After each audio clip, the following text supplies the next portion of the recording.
आज पियरे का गाज बनाते समय मम्मी का याद आ गया और उठते ही आंखों में आंसू, क्योंकि हम जब भी कोई काम करते थे तो मम्मी के साथ ही करते थे। यह पिछले साल का वीडियो देखो, हमारी मम्मी किस तरह हमें पियरे दे रही है गाज लगाने के लिए, लेकिन इस साल मैं अकेले ही गाज लगा रहा हूँ। पुराना वीडियो देखने के बाद मेरे आँख में से आंसू रुक ही नहीं रहा है। जहाँ पर गाज लगाना है मैं उस स्थान को खाली कर दिया और सभी पियरे को उठाकर वहीं पर रखना शुरू कर दिया और हम धीरे धीरे सभी पियरे को वहाँ पर लाकर रख ही दिए। उसके बाद भाई गाज का आकार बनाना शुरू कर दिए। जो भाई गांव से होगा वो तो जान रहा होगा गाज कैसे बनता है। हम सभी पियरों को कुछ ऊंचाई तक रखने के बाद उसे पैर से दबाना शुरू कर दिए, क्योंकि जितना अच्छा उसे दबाए रहेंगे उतना अच्छा ही हमारा गाज बनेगा। और हम धीरे धीरे कुछ ऊंचाई तक बना ही दिए। उसके बाद मैं पियरे के गाज पर सो जाता हूँ और सोकर सिर्फ यही सोचता हूँ कि मम्मी तुम हमें छोड़कर इतना जल्दी क्यों चली गई। हमारा सपना पूरा अधूरा रह गया है मम्मी, और तुम्हारे बिना कोई काम ही नहीं हो रहा है मम्मी।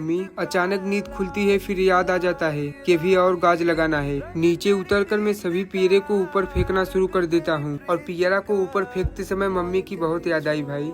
अभी हमारी मम्मी होती तो कहती तुम ऊपर ही रहो, मैं नीचे से फेंक रही हूँ, लेकिन अब तो हमारी मम्मी है ही नहीं। इसीलिए हम अकेले ही धीरे धीरे पूरे गाज को लगा दिया। इस समय हम गाज के हाईएस्ट ऊंचाई पर हैं, क्योंकि इस गाज के ऊपर कुछ पियरे और रखने हैं। हमारा गाज तो बनकर तैयार हो गया, लेकिन मम्मी हमारी दिखाई ही नहीं दे रही है। पिछले साल का वीडियो देखे तो यहीं पर हमारी मम्मी खड़ी थी, लेकिन इस साल खड़ी ही नहीं है।